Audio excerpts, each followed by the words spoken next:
Exception proves the law, আছে না? ব্যতিক্রম তো থাকবেই, বিচ্যুতি নয়, ব্যতিক্রম।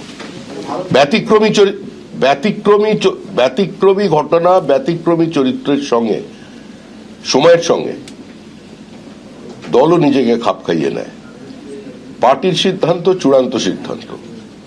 দাদা, পার্টির সিদ্ধান্ত চূড়ান্ত, এই পার্টি কি তাহলে এই অভিযোজনটা, ব্যতিক্রমের ওই অভিযোজনটা বজায় রাখবে? হ্যাঁ, আপনি যে বললেন যে তৃণমূলের 4 ঘন্টার তৃণমূলের জন্য দরজা বন্ধ।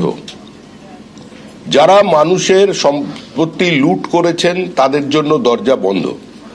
নির্বাচনের আগে আমি বারবার আহ্বান জানিয়েছি কংগ্রেসের ভোটারদের কাছে, বামপন্থী ভোটারদের কাছে, এবং স্পষ্ট করে এটা বলেছিলাম, যারা চাকরি বিক্রি করেননি, চাকরি কেনেননি, সিন্ডিকেটে অংশগ্রহণ করেননি, যারা নিরপরাধ মানুষের ওপরে নিজের আধিপত্যবাদ চাপিয়ে দেননি, যারা মানুষের গণতান্ত্রিক অধিকারগুলোকে পদদলিত করে দেননি, যারা টেন্টেড নন, যারা অপ্রাসঙ্গিক মমতা বন্দ্যোপাধ্যায়কে প্রাসঙ্গিক করবার জন্য বিপরীত পরিস্থিতিতে নিজের ঘাম রক্ত দিয়ে দেওয়ালে ঘাসফুল চিহ্ন এঁকেছিলেন, তাদের কাছে আহ্বান জানিয়েছিলাম যে আপনারা পশ্চিমবঙ্গের স্বার্থে, আপনাদের পরবর্তী প্রজন্মের স্বার্থে এই নির্বাচনে তৃণমূলকে সরিয়ে দিন।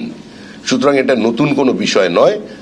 আপনি আশা করব এরা প্রত্যেকেই গুণীজন, বিদগ্ধ মানুষ, এদের নামের আগে পদত্যাগী, দলত্যাগী বা তৃণমূলী এই শব্দগুলো ব্যবহার করবেন না।